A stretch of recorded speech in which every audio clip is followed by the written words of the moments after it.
Salut tout le monde. Hello hello. Ça va bien? On espère que vous allez bien. On vous retrouve aujourd'hui dans une nouvelle vidéo concernant l'Australie cette fois, donc ce sera la première au sujet de l'Australie. On s'est dit qu'on n'allait pas forcément parler que de Londres, on voulait également vous parler de notre expérience en Australie, de notre ressenti par rapport à ce voyage, cette aventure en fait, pour vous présenter les points positifs majeurs qui ressortent de notre expérience et les points négatifs. Ceux qui veulent vivre une expérience à l'étranger, très très bonne destination, beaucoup plus simple d'y accéder que d'autres. On peut comparer par exemple l'Australie et le Canada. C'est bien plus simple de se diriger vers l'Australie puisque le visa est accordé bien plus facilement. On veut juste faire un petit disclaimer dans le sens où ce qu'on va vous dire c'est ce qui s'est passé pour nous. Sur le nombre de gens qui partent là-bas, bon, il y en a forcément un certain pourcentage qui restent plus longtemps, ceux qui s'y installent définitivement également, mais il y en a un nombre énorme qui écourte le séjour et qui rentre en France. Donc on va peut-être commencer par les points positifs sur ce que nous on a aimé parce que bien sûr il y a énormément de points positifs. Donc on a eu l'occasion de vivre des moments quand même assez incroyables et super. Voilà, au niveau des points positifs, et le plus important, ça reste quand même la mentalité des Australiens. Donc en ce qui concerne la mentalité des Australiens et leur façon de vivre, c'est complètement différent d'une façon européenne ou d'une façon française. Et c'est vrai que nous, quand on est arrivé, c'est l'image déjà qu'on avait à l'avance. Pour le coup, c'était une vraie image parce que je pense que quand on est arrivé sur place, c'est vraiment ce qu'on a ressenti. C'est un peu cette façon de se lever hyper tôt, de commencer par aller faire du sport parce qu'il fait beau, parce que le soleil se lève très tôt. Dès le lever de soleil, d'aller sur la plage, de faire un peu de sport et ensuite d'aller au travail. Mais comme vous finissez tôt, 16h30, 17h le plus tard. La majorité des Australiens finissent plus tôt, donc vraiment le sentiment de partir sur une journée en pleine forme, profiter à fond. Ils ont complètement le temps de profiter de leur soirée puisqu'ils finissent tôt et donc du coup ils font énormément d'activités. Ils mangent plus tôt aussi, bien plus tôt. Ensuite, notre deuxième point positif, c'est vraiment qu'on a réalisé notre rêve. Nous, on a décidé de partir en Australie, non pas parce que c'était plus facile d'y accéder, mais parce que ce pays nous intéressait énormément et on voulait vraiment aller là-bas. Donc depuis nos études, on s'était déjà dit à la fin de notre master, direction l'Australie. On a besoin de cette expérience à l'étranger, on veut découvrir le pays, leur culture, vivre là-bas, apprécier en fait. Et c'est ce qu'on a pu faire, donc on peut vraiment cocher cette case sur notre liste, la to-do list de notre vie. Donc ensuite ça a été quand même notre première expatriation. Qui dit première expatriation dit ne pas trop savoir comment s'y prendre, où regarder, quoi faire, etc. Donc c'est vrai que en fait ça forme, hein.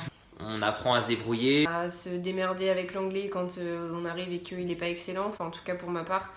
Mon anglais était vraiment basique et scolaire. Alex par contre il s'en est toujours un peu mieux sorti. C'est une première expatriation. De toute façon c'était aussi quelque chose qu'on voulait vivre. Oui, c'était vraiment notre décision. Même si on savait que ça allait pas forcément être facile. Après à notre liste de points positifs, il y a toutes les rencontres qu'on a pu faire là-bas. Des rencontres géniales, des gens avec qui on garde contact, avec qui on a passé des super moments et on a des super souvenirs. C'était des gens qu'on connaissait pas à la base, avec qui on a eu l'occasion de voyager et qui sont devenus des amis et qu'on voit encore aujourd'hui. On est tellement déboussolés dans nos émotions et dans notre façon de vivre que trouver des amis sur place, trouver des connaissances et se faire des connaissances, c'est vraiment beaucoup plus facile. Moi je l'ai pas du tout ressenti comme en France où on peut galérer de temps en temps à se faire des amis parce que en fait si t'es pas dans la même classe qu'eux ou je sais pas si tu travailles pas avec eux c'est plus compliqué. On est dans la même galère, on vit la même chose, Ça crée des liens en fait. Après c'est clair et net que le point positif c'est que ça nous a vraiment permis, en tout cas pour ma part, de grandir. Toi aussi je pense que ça t'a vraiment fait grandir. En fait il le faut. Ça nous a complètement fait repousser nos limites, ça nous a fait sortir de notre zone de confort, on a vraiment changé, on a appris à prendre des décisions beaucoup plus rapides, appris à savoir se relever peut-être plus rapidement des coups durs. C'est ça en fait qu'on qualifie d'une expérience à l'étranger, c'est de voir le monde et la vie au quotidien différemment et d'avoir une capacité à encaisser plus facilement, surtout dans une expatriation. C'est pas comme un voyage touristique de 3 semaines, il faut se sortir les doigts. Ouais. C'est là-bas qu'on a fait nos premières colocations et des colocations on n'en avait jamais fait en France, en tout cas moi. Toi t'en avais fait, mais avec ton meilleur pote ou avec des gens que tu connais, ce qui n'a absolument aucun rapport que de se retrouver avec des gens de nationalités différentes qui n'ont pas la même vision des choses au niveau de la propreté. Des gens avec qui tu sais pas si tu vas bien t'entendre aussi. Ouais. Chacun a sa façon de vivre et ça ne correspond pas à la nôtre. Pas forcément en tout cas.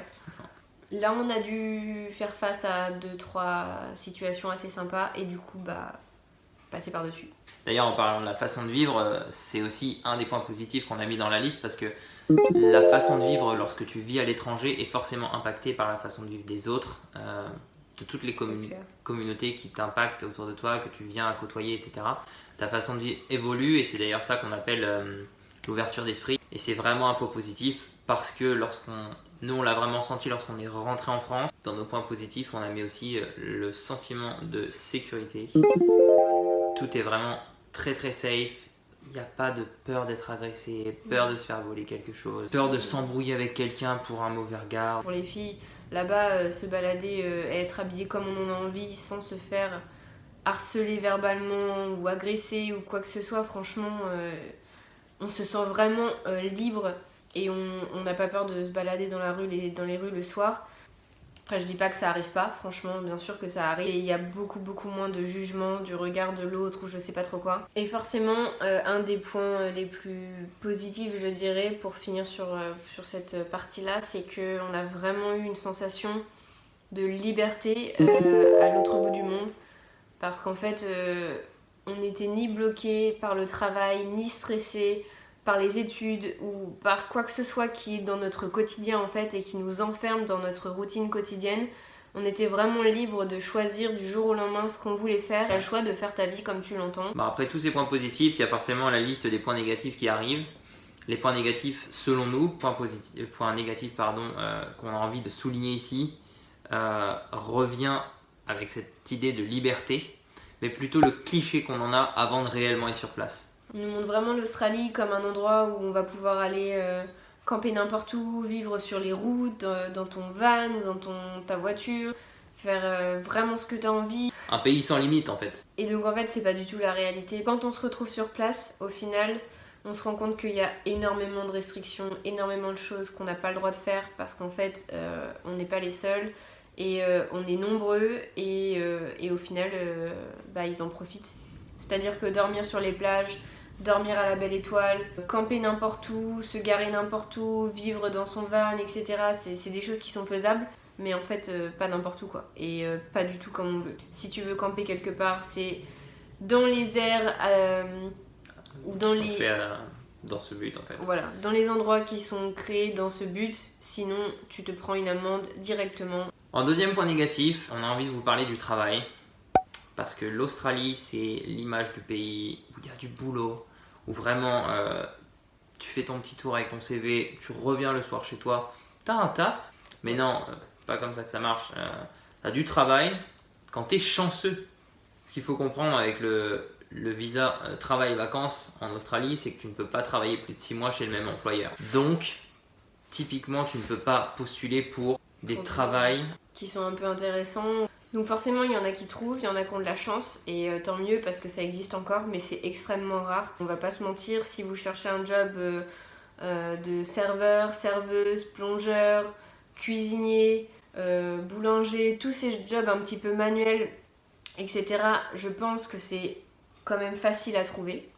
Mais pour toute autre sorte de job, c'est quand même très très compliqué et franchement, c'est presque impossible. Bon, forcément, un des points basiques qui est négatif, c'est bien sûr la distance. Pour ma part, moi, c'était la distance avec ma famille. C'est vrai que c'est assez compliqué.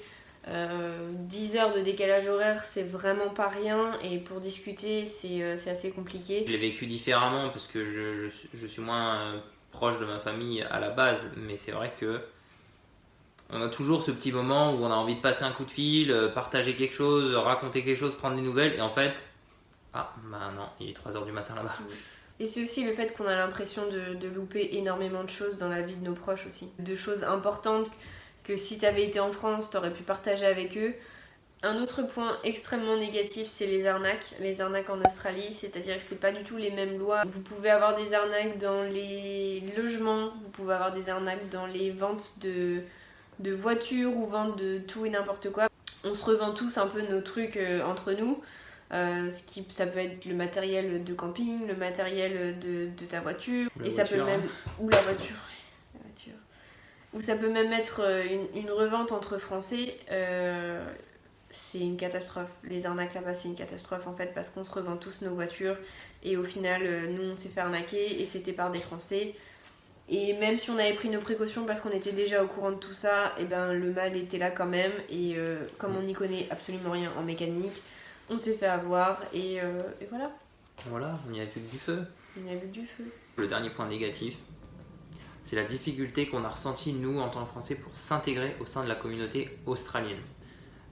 Tout au long de notre année, des Australiens pure souche, on n'en a vraiment pas rencontré beaucoup. C'est vraiment un melting pot de nationalités différentes, l'Australie. Tout ça pour dire que du coup, pour s'intégrer vraiment là-bas dans la communauté australienne, c'est assez compliqué lorsqu'on est français et qu'on se rend compte que là-bas, la communauté française est très mal vue à cause des agissements qui ont eu lieu, qui ont un effet extrêmement néfaste sur l'image du français en Australie. Nous, on en a fait les frais quand même, donc c'est-à-dire qu'on l'a quand même ressenti. Ouais. Puisqu'on a été refusé pour certains travails parce qu'on était backpacker et français. Donc, ouais, où les employeurs nous l'ont carrément dit. Ouais. Ah non, vous êtes français, on prend pas de français. Après, backpacker, être refusé, ça c'est monnaie courante. Hein. Ouais. On est tout le temps refusé parce qu'on est backpacker. Mais c'est vrai qu'on l'a quand même ressenti et ça c'est juste dû à certains Français qui se comportent extrêmement mal. Mais ça arrive aussi avec d'autres nationalités. Hein. Ouais, non, ça c'est sûr. Mais c'est vrai qu'on est quand même ciblé français. En tant que français, moi j'ai trouvé que la communauté française était plus mal vue que d'autres communautés pour le coup. Ouais.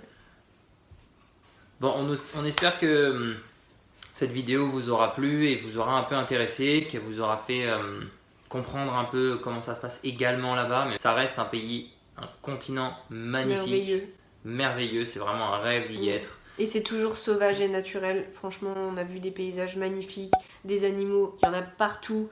C'est pas genre tu vois un lapin de temps en temps comme en France. Non, tu vois vraiment énormément d'animaux. Des kangourous, on en a vu, koalas, on a tout vu. Ça fait vraiment plaisir de voir des animaux sauvages. Se réveiller le matin et tomber sur un kangourou, c'est pas un cliché. Se réveiller le matin et tomber sur un boa, c'est pas un cliché.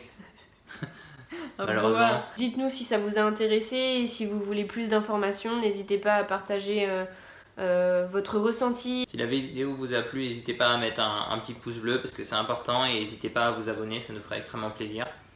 Laissez vos petits commentaires, on vous fait plein de bisous et on vous dit à la prochaine. Salut tout le monde. Bye bye.